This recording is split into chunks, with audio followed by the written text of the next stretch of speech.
Hello students, now we are going to study Introductory Microeconomics Chapter 1 Economics and the Economy Revision Part 3. Okay student, ये जो हमारी revision जो आपके पास है यहाँ वीडियो आपकी जो बन रही है या जो आपके पास एज ए वीडियो दी जा रही है उनमें रिवीजन है आपके पास।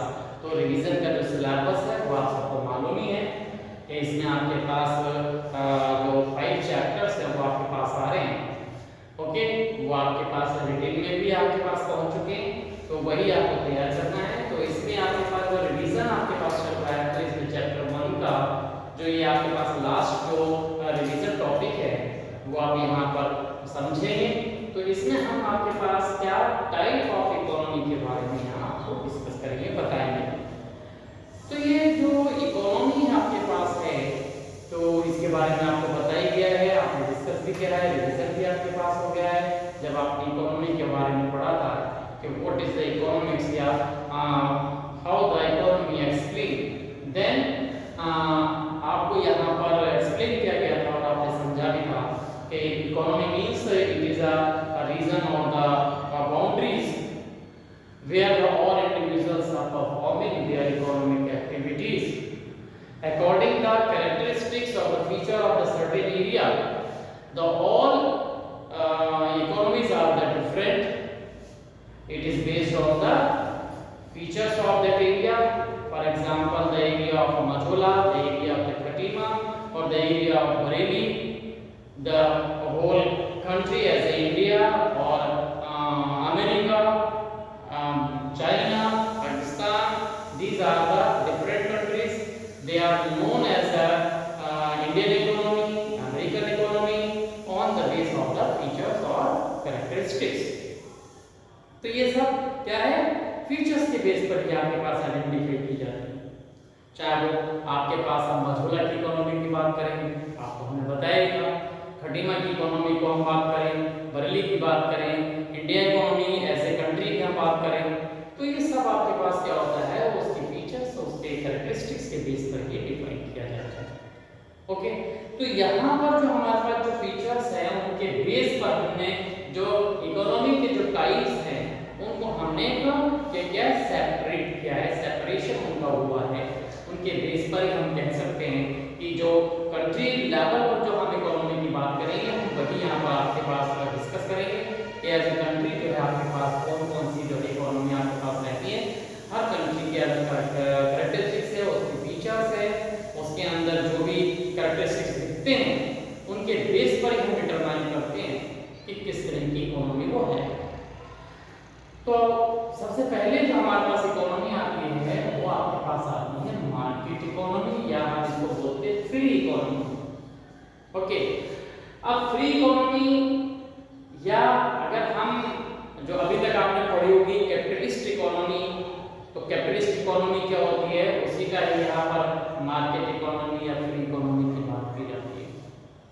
तो अब आप देखें कि ऐसी कंट्री या ऐसी जगह जहाँ पर जो पूरी जो कंट्री है या जो आपके पास सोसाइटी है वो क्या होती है, किस तरह से वर्क करती है, वो हमारे पास क्या होता है कि वहाँ पर कुछ लोग होते हैं, they govern all the society of the country, कि वो जो लोग होते हैं वो पूरी कंट्री को गवर्न करते हैं। मतलब आप ऐसा समझ लीजिए कि अगर कंट्री को चलाने वाले जो हैंड है वो फ्यू हैंड है, वो जो कंट्री के अंदर पॉलिसीज बनाने वाले लोग हैं वो केवल क्या है, कुछ लोग हैं, वो कैपिटलिस्ट होते हैं, जिन्हें आप कहते हैं कि उनके पास बहुत ज्यादा पैसा है, पूंजीपति लोग कहलाते हैं, कैपिटलिस्ट कहलाते हैं।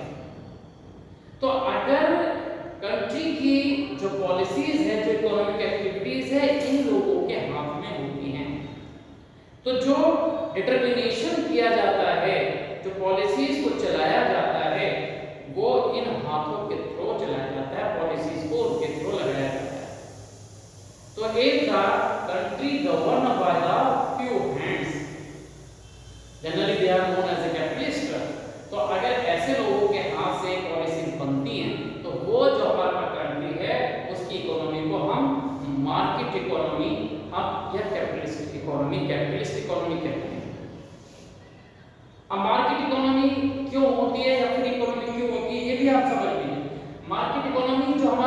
कैपिटलिस्ट होते हैं इनका जो एम होता है, मोटो जिसे हम बोलते हैं, ऑब्जेक्ट बोलते हैं कि what is the object of the capitalist economy और मार्केट इकोनॉमी, कि मार्केट इकोनॉमी का जो आपके पास मोटो है वो क्या है, और वो केवल है क्या, अर्निंग, प्रॉफिट। तो प्रॉफिट करना मतलब बिजनेस पर्पस होता है कंट्री का, इसीलिए हम उसको बोलते हैं मार्केट इकोनॉमी होती। यहाँ पर जो आप समझ लीजिए कि कंट्री में जो इकोनॉमिक्स जो आपके पास रहती है, इकोनॉमी रहती है आपके पास, वो प्रॉफिट मोटिव होती है, हर चीज में प्रॉफिट देखा जाता है। यहाँ पर जो पुअर सेक्शन है उसे इग्नोर कर दिया जाता है। यहाँ पर वही सारी चीजें बनती हैं, प्रोडक्शन होता है जहाँ पर प्रॉफिट दिखता है, और प्रॉफिट के मेथड भी वैसे ही होते हैं कि यहाँ पर जो प्रोडक्शन के जो मेथड्स होते हैं उनमें एक बहुत बड़ा कैरेक्टर दिखता है, वो होता है एक्सप्लॉइटेशन, जिसे हम बोलते हैं एक्सप्लॉइटेशन जो हमारे पास होता है। तो एक्सप्लॉइटेशन या जो एक्सप्लॉइटेशन की हम बात करते हैं तो वो आपके पास जिसे हम बोलते हैं शोषण, यानी कि किसी भी चीज को जरूरत से ज्यादा यूज करना, वही एक्सप्लॉइटेशन कहलाता है। तो एक्सप्लॉइटेशन जो है हमारे पास क्या होता है, जब हम देखें किसी भी रिसोर्सेज को हम जरूरत से ज्यादा यूज करें, वही एक्सप्लॉइटेशन है। अब जैसे ह्यूमन बीइंग है, ह्यूमन रिसोर्स है, मजदूर है, उसको जरूरत से ज्यादा यूज करें तो वो एक्सप्लॉइटेशन। अधिक शोषण है उसका, कम मजदूरी देखिए आप उसे ज्यादा काम करवा रहे थे, जैसे ब्रिटिशर्स करते थे कि आपने क्या काम किया, 4 घंटे का काम कराया और 1 घंटे की आपको उसको मजदूरी, तो वो कैपिटलिस्ट है। उससे क्या होगा, उसकी जो कॉस्ट होगी वो मिनिमम हो जाएगी, जो रिसोर्सेज है उसका यूज मैक्सिमम हो जाएगा। ये कैरेक्टर्स होते हैं कि रिसोर्सेज का यूज तो मैक्सिमम होता है लेकिन रिसोर्स का एक्सप्लॉइटेशन हो जाता है, चाहे वो जमीन का हो, चाहे वो मशीन का हो, चाहे वो आपका ह्यूमन बीइंग हो, सबका एक्सप्लॉइटेशन होता है। बस उसका एम जो होता है वो केवल ये होगा कि प्रॉफिट करना है। तो जब इस तरह की पॉलिसी बनती हैं, वो पॉलिसीज जहां पर भी बने, जिस कंट्री में बने, वो इकोनॉमी जो है वो मार्केट इकोनॉमी होती है।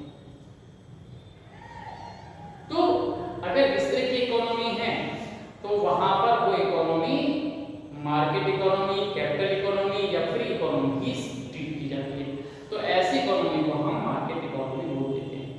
अब जैसे आप अमेरिका की इकोनॉमी को देखिए, वो सारे काम जो होते हैं वहां पर प्रॉफिट मोटिव होते हैं, तो वो आपके पास क्या है, कैपिटलिस्ट इकोनॉमी। उसमें ज्यादा से ज्यादा क्या होगा, आपका प्रॉफिट देखा जाएगा।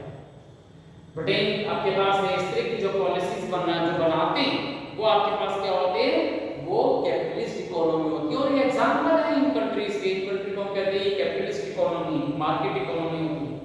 वहां पर हर चीज जो है वो प्रॉफिट को मतलब दिमाग में रखकर किया जाता है, तो वो प्रॉफिट मोटिव इकोनॉमी होती है, मार्केट इकोनॉमी होती है। यहाँ पर जो प्राइस का डिटरमिनेशन है उसके ऊपर कंट्रोल किसी का नहीं होता है, वो मार्केट फोर्सेस, डिमांड सप्लाई के ऊपर होता है। लेकिन यहाँ पर जो आर्टिकल्स बनते हैं वो प्रॉफिट मोटिव वाले आर्टिकल आपके पास रखेंगे। ओके, एक्सप्लॉइटेशन मैक्सिमम रहेगा। तो ये जो हमारे पास मार्केट होता है वो आपके पास कौन सा मार्केट है, कैपिटलिस्ट जो हम बात करते हैं। यहाँ पर जो कैपिटलिस्ट इकोनॉमी है इसमें जो आपके पास गवर्नमेंट का रोल केवल इतना रहता है कि वो रिसोर्सेज को अवेलेबल कराते हैं। पॉलिसी मेकर तो वही है आपके पास कैपिटलिस्ट, उनकी जो साधन से रिसोर्सेज है उनको यूज करने का, अरेंज करने का काम गवर्नमेंट करती है। मतलब कहने का ये है कि जो गवर्नमेंट है वो एक तरह से क्या होगी, रिमोट का काम करती है कि जो कैपिटलिस्ट ने कहा बस वही होगा। तो इस तरह से हमारे पास जो इकोनॉमी आपके पास रहती है वो आपके पास मार्केट इकोनॉमी, इकोनॉमी कहें या कैपिटलिस्ट इकोनॉमी कहें, ये आपके पास है। अब इसके बाद आपके पास आती है सेंट्रली प्लान इकोनॉमी, जिसे हम कहते हैं सोशलिस्ट इकोनॉमी। अब सेंट्रली नाम से आपको लगता है कि सेंट्रल प्लान इकोनॉमी होगी, इसको जो इकोनॉमी को चलाने इसका मतलब आप समझ लीजिए कि जब कंट्री किसके थ्रू चलती है, एक सेंट्रल अथॉरिटी के थ्रू चलती है। सेंट्रल अथॉरिटी का मीन है कि सेंट्रल जो गवर्नमेंट है उसके थ्रू चलती है। तो जब पॉलिसी जो बनाने वाले कौन है, गवर्नमेंट है, तो क्या होगा, वो सेंट्रल प्लान इकोनॉमी आपके पास होगी। इसमें क्या किया जाता है, इसमें जो उनका एम होता है वो प्रॉफिट मोटिव नहीं होगा, इसका जो मोटो होगा वो होगा वेलफेयर, मैक्सिमम वेलफेयर होता है।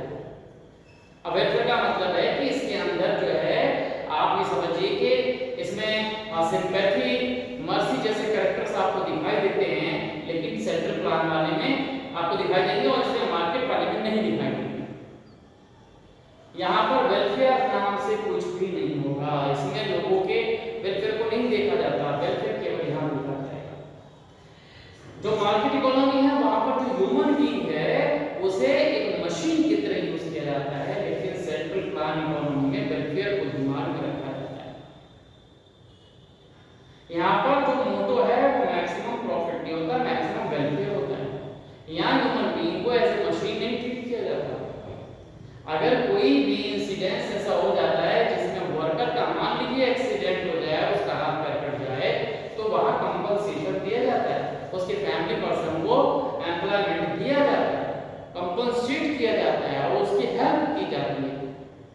यहाँ जो मार्केट इकोनॉमी इसमें नहीं होता। अगर पर्सन का हाथ कट गया, पैर कट गया, तो कुछ नहीं, उसे एज ए मशीन की तरह उसको निकाल कर फेंक दिया जाता है, उसकी जगह दूसरे को रख दिया जाता है। इस सेंट्रल प्लान में आपके पास अगर पर्सन क्या है, बीमार है, तो उसको काम से नहीं निकाला जाएगा, यहां पर उसको काम से बाहर कर दिया।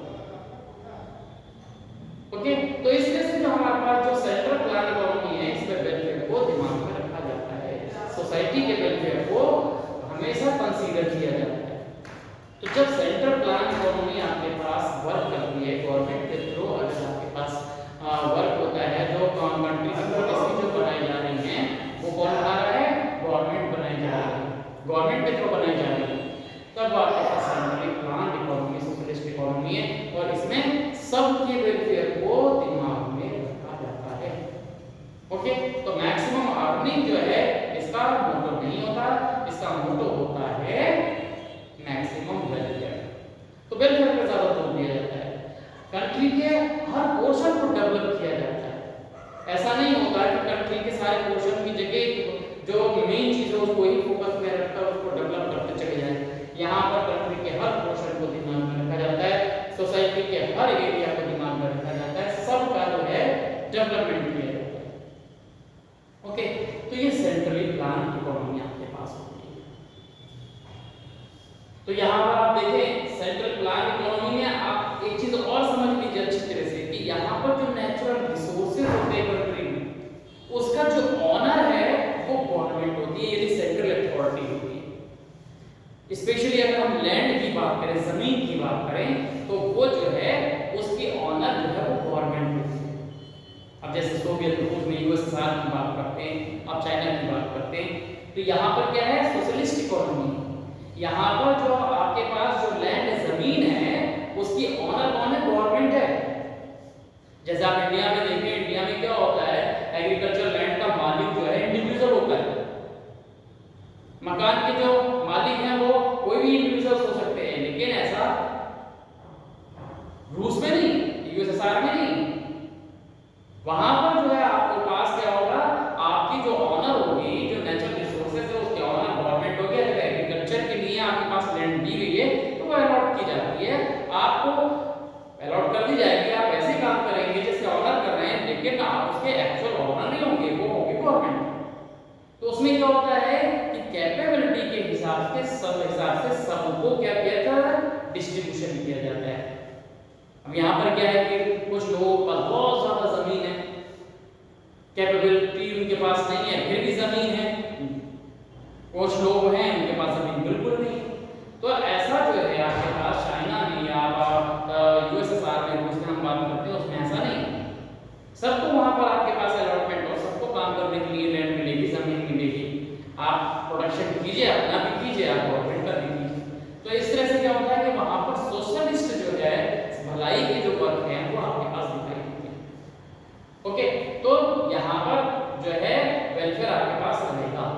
जो नेचुरल रिसोर्सेज हैं उनका जो ऑनर है वो गवर्नमेंट करती है। ओके, और दूसरी बात, कुछ ऐसे भी हमारे पास प्रोडक्ट होते हैं कि जो वेलफेयर से रिलेटेड होने चाहिए और वो हमारी कंट्री में होते हैं। जैसे आर्म्स हैं, आर्म का मतलब है आपके पास बंदूक है, मशीन है, वो जो मतलब टैंक है, मशीन गन है, ये सब जो है हमारे यहाँ क्या होगा, बैन होगा, इन पर पाबंदी होगी, इंडिविजुअल उसे नहीं कर सकता। लेकिन यहाँ सेंट्रल प्लान में ऐसा इंडिविजुअल कर सकते हैं। हमारे यहाँ अगर आप यहाँ पर देखते हैं, चाइना इसके अंदर देखें तो इन कंट्रीज में क्या होगा कि यहाँ पर जो है आर्म्स की मार्केट नहीं होती, और यहाँ पर जैसे कि आपके पास अमेरिका है, यहाँ पर आपके पास बंदूक होगी, मार्केट होती है, जाइए आप खरीद लाइए, वो फ्री है। वहां पर आपके पास प्रॉफिट के लिए है, लेकिन यहाँ ऐसा नहीं होता।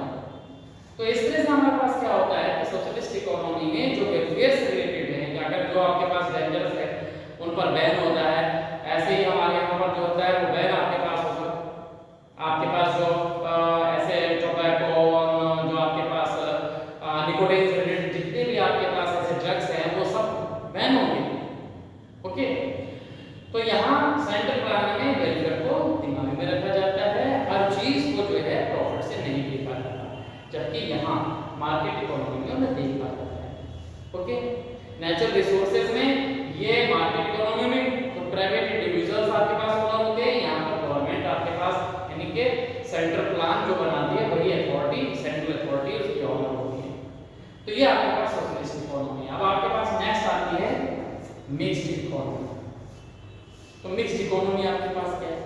तो मिक्स्ड इकोनॉमी आप ये समझ लीजिए कि कोई अलग से कॉन्सेप्ट नहीं है। मिक्स्ड इकोनॉमी का कॉन्सेप्ट इन दोनों इकोनॉमी से ही है कि अगर हम इन दोनों इकोनॉमी को मिक्स करके अगर हम एक मॉडल तैयार करते हैं तो वो हमारे पास मिक्स्ड इकोनॉमी है। जैसे कि इंडिया आपके पास है कि यहाँ पर मिक्स्ड इकोनॉमी है, यहाँ पर क्या प्राइवेट भी आपके पास है, ओके, और गवर्नमेंट भी आपके पास है, दोनों हमारे पास है, इंडिविजुअल और प्राइवेट दोनों काम कर रहे हैं। गवर्नमेंट जिसे हम बोलते हैं और जो प्राइवेट दोनों यहाँ पर काम करते हैं, उनका कॉम्बिनेशन आपके पास वर्क करता है। तो जैसे आप हम देखें कि जब हम फ्री हुए तो हमारे पास सबसे बड़ी प्रॉब्लम जो थे वो क्या थी कि हम कंट्री के डेवलपमेंट को भी करेंगे, अपना स्टेटस भी बढ़ाएंगे, हम प्रोग्रेस भी करेंगे।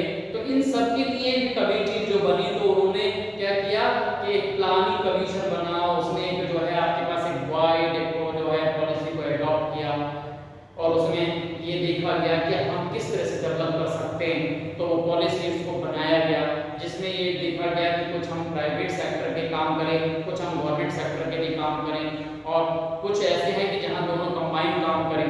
तो ऐसी जगह हमने देखा गया कि जहां पर प्रॉफिट जरूरी था वहां पर उसको क्या कर दिया गया, प्राइवेट कर दिया गया, और जहां पर वेलफेयर देखा गया वहां पर गवर्नमेंट ने काम किया। तो ऐसी जहां पर कैरेक्टरिस्टिक्स होती है कंट्रीज में वो मिक्स्ड इकोनॉमी। तो हमारी जो इकोनॉमी है वो मिक्स्ड इकोनॉमी है कि यहाँ पर आपके पास क्या होगा कि ये गवर्नमेंट भी वर्क कर रही है और लोगों की भलाई के काम कर रही है, और जो दूसरा आपके पास क्या है कि जो प्राइवेट जो प्रॉफिट से रिलेटेड है वहां पर इंडिविजुअल को भी जो है फ्री कर दिया गया है, वो आपके पास इस तरह के कैरेक्टरिस्टिक्स को कर रहे हैं। तो ऐसी जगह हम कहेंगे कि वो मिक्स्ड इकोनॉमी आपके पास रहेगी।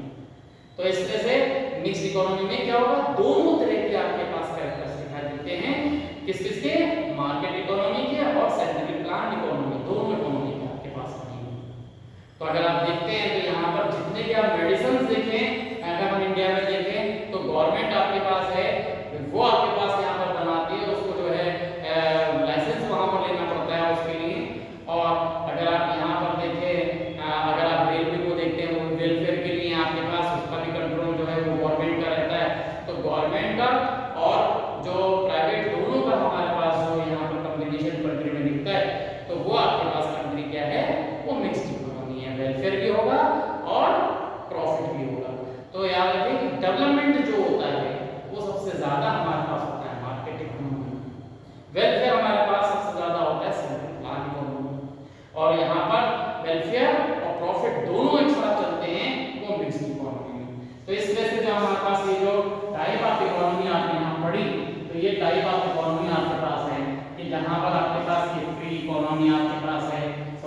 इकोनॉमी आपके पास सेंट्रल इकोनॉमी में आपके पास की जाती है।